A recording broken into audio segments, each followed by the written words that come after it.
Good afternoon, everyone. You know what's funny about the video is when we started talking about Ninja and they brought that to me and said, we'd like you to sign off on this deal with Ninja, I said, can we just pause for a second? Who is Ninja? And why would we sponsor a ninja related to Great Clips haircuts? I do not understand that. There's one big milestone that I don't think we celebrated today. I heard so many awesome things happening. I see so many kids in the room, and if I'm not mistaken, school is almost out, right? There's no applause. Yeah, 3 people, thank you. Yeah. I'll tell you, when Bob asked me to speak at this event a year ago, we sat at Ike's in our office building in Edina there, and he said, we'd like you to speak. And I said, well, I have a lot of travel in April and May and June, and I'll see if I can pencil it in, and so can you just put me down as a tentative? And he said, no, I need you to lock down right now. I said, okay, I get it, I'll commit. So this is truly inspirational. When I see all the connections, all of the giving back to community, I see these kids, in my humble opinion, achieving and overachieving. It is extremely inspirational. And the first thing on my list when I get back, I'm going to talk to our team about how we boost our efforts with BestPrep. So this has been amazing. So congratulations to all of the teachers, the students, the volunteers, just incredible stuff. And I am here to talk about fueling what drives you. And I chose this picture because, number one, I like cars, and I like fast cars. My insurance rates have finally gone down after years of citations. As I get older, the foot seems to come off the gas a little faster. But this picture really spoke to me because in life, whether it's your work, your charitable efforts, your family, I am a true believer that we should focus on fueling what drives us. And it's easy to kind of get lost in all of the social media stuff and all the pressure. We think everybody succeeds at everything, and especially for the younger folks in the room. That was always my impression, even before social media, is that everybody else was wildly successful, and I was the only chump sitting there that wasn't successful. That's what I thought. And that's not necessarily the case, but if you focus, truly fuel what drives you, and don't worry about all the other stuff you're not great at, but you pump some effort into the stuff that you really are good at, you can achieve amazing things. And we see it around us all the time. There's high-profile examples of this. Michael Jordan. And I asked my son just the other night, I said, please tell me people still remember Michael Jordan. He said, yes, Dad, people still remember Michael Jordan. He's the guy, if you don't know who he is, he's the guy in the basketball shoes that makes like $100 million a year just on royalties on the shoes. Michael Jordan wanted to be the best. I remember when he was an incredible offensive talent. And then he decided, because people were putting him down on his defensive abilities, he decided to pour more energy into his defensive skills. And he became an all-star defensively as well. He wanted to be the best. And the other unique thing about Michael Jordan, this is really a study in human psychology. If you want to see something interesting, go to YouTube, hopefully after this presentation, go to YouTube and watch Michael Jordan give his Hall of Fame speech when the man was 40 or 45 years old, and he spent half of his speech telling people in the audience why they were wrong about his abilities. I don't suggest that. I think that's a tough way to live, but it sure did fuel him. How about Steve Jobs? Focusing on simplicity, design simplicity. This guy started a company with Steve Wozniak, starts a company, and then he's so tough to work with because he's so focused on design simplicity that the board fires him. The board of his company fires him as CEO of the company. He's gone for 6 or 8 years, the company tanks, he comes back, resurrects it, all because he was focused on simplicity. He fueled what drove that organization. Think about iPods, iPads, iPhones. Does Apple make the AirBuds, by the way? I've been in so many airports lately, it's like literally everybody I see is walking around with the white things in their ears. You talk about connecting with people on a human level. I'm not sure if we're getting better at that or getting worse at that. I always think if you sneeze, you're just going to blow out your ears, and then what do? You got to buy another couple $100 pair of whatever those things are, earbuds. How about hometown hero Lindsey Vonn? Another great example, right? Grew up in the ski slopes here in town. 80-plus wins, considered one of the best skiers of all times. She's had numerous surgeries, numerous stints with rehab. There were times where she could only run down the hill 2 or 3 times because she had so much pain and braces on her knees, and yet she still performed and still won. These are extreme examples, I get that, but they are kind of inspirational, and that they're an example of what you can achieve when you fuel what drives you. So Jordana talked about one phase of my life. She mentioned Oshkosh, which I'll get to in a second. So yes, I'm president of Great Clips. This is one of the times, by the way, I go in the salons, but every 3 months I go into a salon and I work. And usually the people at the office hate it when I do that because then I come back with all the stuff we have to get better at.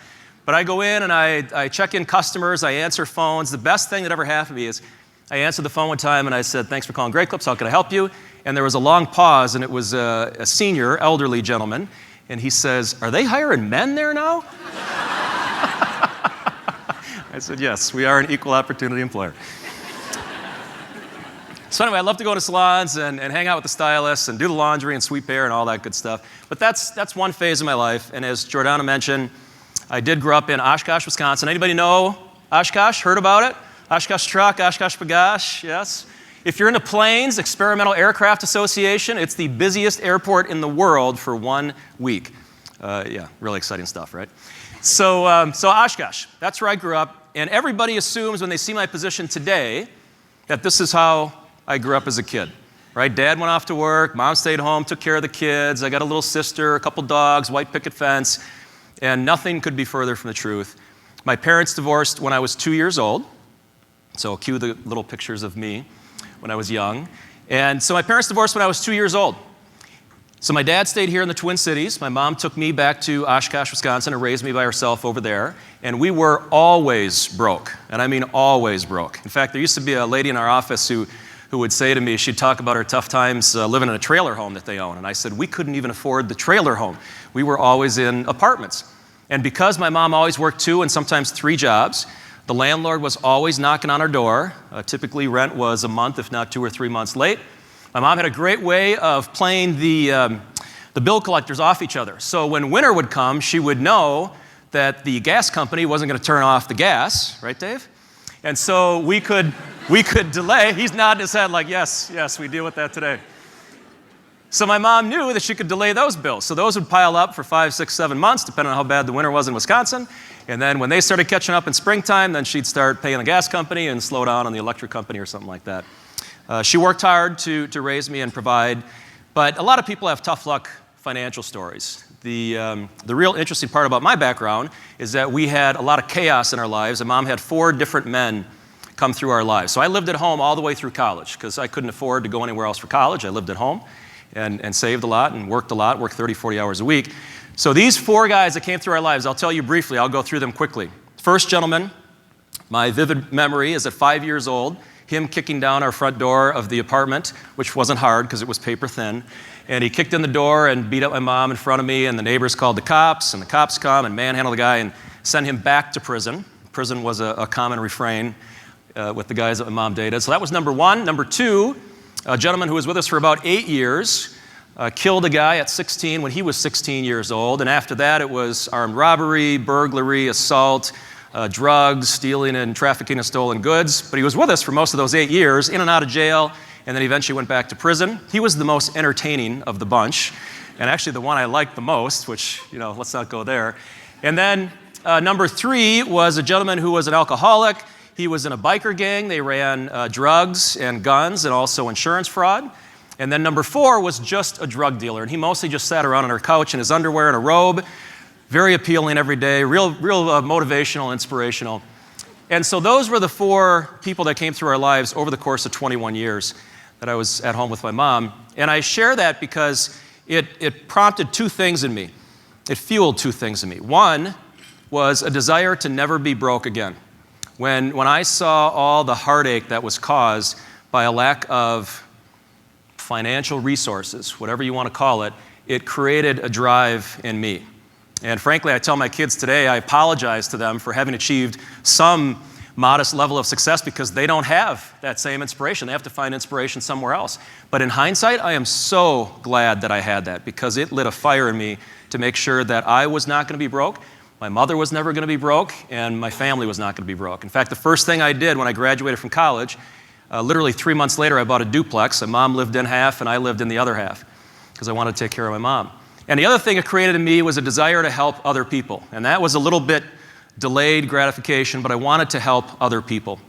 And so when people ask me, they say, okay, how did you go from, one little piece I forgot to share is My first experience with the law was at 11 years old. Imagine you're a single mom, you're working 2 and 3 jobs, and the cops bring your son home in a police car, and he's 11 years old. And my poor mom, and she used to slap me when I did stuff that was wrong. I'm sure now she'd go to jail for it or something. But back then, the cops bring me up, I'm like, oh, my mom's probably gonna wanna find out the story, and they're gonna talk to the cop, I'll get myself ready. She comes up and just whacks me right across the face, like, what did you do? I thought we were innocent until proven guilty. I'm like, come on, Mom. So people ask me, how do you go from that background to running a company? And there's 3 things that I focus on, and we could certainly talk about all kinds of stuff. But number 1 is continuous improvement. I remember when I'm in this room with so many educators, I remember being in school thinking, I can't wait to be done with school, and I just want a job where I can work Monday through Friday, 8 to 5, 40 hours a week. I can go home and do my own thing and never have to worry about anything once I'm done with work. And boy, was I wrong. Now I read like crazy, and I listen to podcasts, and I watch YouTube videos on how to get better at business. Those inspirational stories, I read those books. The Steve Jobs one is an awesome book, by the way, written by David McCullough. And so I'm always trying to get better. And I would say the number 1 thing I do in this regard that I'm hoping some of you will pick up or pass on to other people is I ask for feedback all the time. And this is something I don't see many people doing. Literally every one-on-one conversation I have with my direct reports, when we finish our agenda, we always start with good news, we get into business stuff, and then we finish with 360 review. And that's not a big form, it's not a big spreadsheet or CRM package or cloud this or that. It's just face-to-face. What do you think I'm doing well and not doing well? And then I share the same kind of feedback with the people that report to me. Half the time, we just say, hey, nothing new. I've seen you 2 weeks ago, I saw you 2 weeks ago, and so we're all good. Other times, like 2 weeks ago, my VP of operations gave me some very direct feedback on how I handled a meeting. And I love that, because how else are you gonna know if you're getting better or not? When I'm done with this presentation, I get back to the office today, I will send Bob and Tuesday an email and say, how did I do? What kind of feedback are you hearing? How can I be better? So I hope you focus on continuous improvement. The other thing is helping others succeed. And when I thought about this, I even debated pulling this one out because I'm thinking, I'm in a room with people that want to help other people succeed. I'm embarrassed to admit that it took me until probably my early 30s before I finally got around to it. So yes, when I grew up, I wanted to help other people succeed, but I will be very candid. I grew up essentially as an only child. I have a half brother, but I grew up as an only child, and I was selfish, and I didn't want to be broke, and so I focused on me. I focused on my skills, my abilities, my production. I came up through the sales environment, so I focused on me. And if other people could help me, that's great. Maybe I'd buy them a case of beer here or a little gift card there, but that's about it. And then when I was promoted to VP of Franchise Sales at my previous franchise company, and they said, your first task is to help this gentleman next door to you. His name was Terry. He was a former radio disc jockey. And our job was to recruit new franchisees into the franchise system. And Terry sounded just like a radio disc jockey when he talked to people. Like kind of and I hope there are none in the room, but kind of it was the schmarmy thing. And he wasn't very good at connecting with people and really bonding with them. So I worked with him for a few weeks, maybe a month or two, and eventually he came around and he started tweaking the way he talked to people, and he started selling. He started recruiting people. The company was happier. Terry was cashing commission checks, so he was finally happy. His family was happy. And I looked at it and thought, that feels 100 times better watching him succeed with my little bit of input than it ever did for me to succeed. And that's when finally, at 32 or 33 years old, the light bulb went off like, oh my goodness, I have been slow to the game. Why didn't I start this right out of college? And so if you pass something on to other folks outside this room, I hope it's help other people succeed. It is so, so gratifying. And a third thing, and I debated this one too. In this environment, work harder than anyone else. I really debated tweaking this one. Because when unemployment is, 3.6, 3.7%, somewhere in that neighborhood, certainly in the metro areas, it's lower. Does anybody really want to work that hard anymore? And I'm not one of these guys that says millennials don't work and all that. I'm nothing like that. I think you can find very hard workers from 12 years old to 92 years old. One of our franchisees, by the way, sold 12 salons about 2-3 years ago. He was 83 years old, running 12 salons, and he sold them. And a year later, he was talking to one of our people, and he said, I wish I wouldn't have sold them. I should have held on to them. I loved that business. I loved working. So you can always work hard at any age. But working harder than anyone else, and by the way, the reason I have a barn on here is because I'm from Wisconsin, and most of half my relatives were dairy farmers. So my grandma came from a family of 11 kids on my dad's side, 6 boys, 5 girls. All the boys ran their own dairy farms. And I can distinctly remember visiting the farms and seeing how hard they worked. You talk about getting up at 4:35 in the morning, milking cows, going off and tackling barn work, field work, repairing the tractors, milking cows again late afternoon, early evening, having dinner, going to bed, do it all again the next day, 365 days a year. Right? The cows don't care if it's Easter or Christmas or New Year's. And I never heard the farmers talk about vacations. Because if you went on vacation, who runs the farm? And I always admired that work ethic. And you think about the Midwest in general has a strong reputation for work ethic. And this 3.6, 3.7, 3.8% unemployment will not last forever. So I tell my kids all the time, you have to work harder than everybody else. That has to be your mentality. That doesn't mean you're working 24 hours a day, 7 days a week. Doesn't mean that at all. But if you're working on the right things, you have to work harder than other people. That's what gets noticed. That's just the cold, hard reality. People that show up and work Monday through Friday, 8 to 5, and expect promotions and bonuses and all that kind of stuff, that's not the way the world works. So I encourage people to work hard. And by the way, I do have balance. I'm happily married. We've been married for 23 years, and I think she'd say she's happily married, my wife Katie. And so we were just talking at the table that you find ways to work it in. So for the last few months, I've been on the road a lot. So my wife's going with me to Charleston in a week. We'll spend a day together, and then she's going to join me at a dinner. We're taking a salon team out that won a contest. I've taken my kids on events before. Probably 2 to 3 events per year. I take my kids to some of those events. So there's ways to work it in where you can get that done. So how do you find what fuels you? These are the questions I always ask. What gets you out of bed? There's never a day where I get out of bed where I think, I hate going into work. And I pity the people that have that feeling. If you do, I strongly encourage you to look for something else. And I even tell people in Great Clips the same thing. I've had people come to me and say, I'm tired of this job, or I just can't get along with this boss. In fact, I'm having lunch in a couple weeks with a young lady who left. She said, I feel like there's no other opportunities here for me, and there probably wasn't. And I said, it's probably best for you to go somewhere else and blossom somewhere else. That's great. And then we'll find someone that wants to be there when you leave. And we're catching up on lunch. She wants to ask me for some advice. I love that. So why do others smile around you? Why do you smile? What makes you happy? Where do you add value? Again, to your family, to your organizations, to society. And then bounce around and push yourself. And I've never worked for a big company. When I see all the companies around here, 3M, Allianz, General Mills, Medtronic, Target, you guys have the luxury of moving every 18 months or so. That's kind of the deal when you work for a big company. And I never had that luxury. So I always thought I would be really good at one thing and then take that functional expertise and go to other companies and apply it there. Until Great Clips tapped me on the shoulder and said, okay, you're decent at the sales stuff. Now we think we want you to try it over in real estate. And I literally said no to a promotion for 6 months.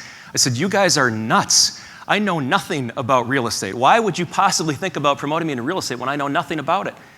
And they said, just give it a shot. So finally I said yes, but I said, if you allow me to do that, please promise me that if that doesn't work out, I can go back to my old job. Give me some safety net. And they said, okay, we'll let you have that. And it worked out okay. And then push yourself. Push yourself. You can always accomplish more than you think. So I'm going to finish with a story related to clips of kindness. So for those of you that go to Great Clips, by the way, show of hands, how many people get their hair cut at Great Clips? Oh, thank you very much. Yeah, we need more hands up next time, but we'll talk about that later. So at Great Clips, we offer this thing called Clips of Kindness, where we give free haircuts to people that are battling cancer. And I'm fortunate to work with 40,000 stylists who really know what fuels them, and that is they want to help people. They want to make people look good. They want to help people feel good. So this picture was sent to me by Brandy. She's a salon manager in the Austin, Texas market, and this is one of her customers. And this is what she said about this experience, and I'll just finish with this because I think it just epitomizes, if you find what fuels you, it can bring so much joy to so many people. So here's what she said. I have had the privilege of knowing this beautiful soul for about 3 years now. She found out a month ago that she has breast cancer. A week ago, we cut her hair into a bob, thinking her hair would last a few more weeks. Today she called and asked if she could come in to shave her head. Her son brought her in, and my heart went to my stomach. But I smiled a big smile, we laughed, told jokes, and had a good time. She has such amazing grace, and her spirit is like no other. Today, I had the honor to make her day and make her smile through our tears. This is the hardest and best part of my job. Isn't that amazing? If you find what fuels your passion, you can bring so much joy to the world. So I hope you all find what fuels you. Thank you very much for your time, and feel free to contact me if you ever want to touch base about anything. Thank you, everybody.